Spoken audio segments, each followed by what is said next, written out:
ఒక వెంగిలి గిన్నెలు మోసి వానైనా వంగడైనా మోసి అలా తెలుసు వాళ్ళు చూస్తూనే ఉంటారు మా కష్ట సుఖాలు.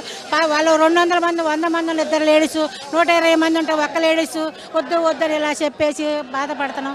రెంట్లు కట్టుకోలేక చిన్న రూమే 6-7 వేలు 8 వేలు సార్ మా పరిస్థితి. అందరూ భర్త లేని వాళ్ళు 30 కొంటున్నారు.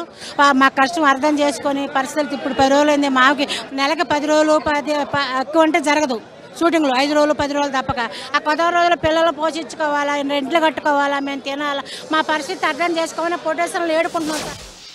పొద్దున బండి దిగి మోరీలో కూర్చుంటే మళ్ళీ బండి కదిలే వరకు మేము నీళ్ళల్లోనే కూర్చోవాలండి. వాన వచ్చినా ఎండ కొట్టినా పొద్దంతా నీళ్ళల్లోనే. మేము ఒక్కొక్క రూమ్ రెంట్లు 7-8 వేలు ఉన్నాయి.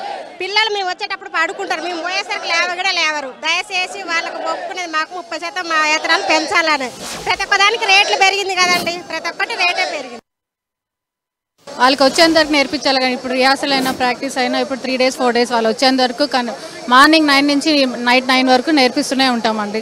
ఇది కంపల్సరీగా మాకు కష్టమే ఉంటుంది. కానీ మాకు ప్రొడ్యూసర్స్ అందరూ గుర్తించి మా కష్టాన్ని న్యాయం చేస్తారని కోరుకుంటున్నాను. ఎటువంటి స్పందన లేదండి హీరో దగ్గర నుంచి కానీ హీరో సార్ గారి నుంచి హీరోయిన్స్ దగ్గర నుంచి ఎటువంటిది రాలేదు. వాళ్ళు చూసారో లేదో తెలియదు. ఇంకా వాళ్ళు గుర్తించి మాకు ఏదైనా కొంచెం న్యాయం చేస్తారని కోరుకుంటున్నాం.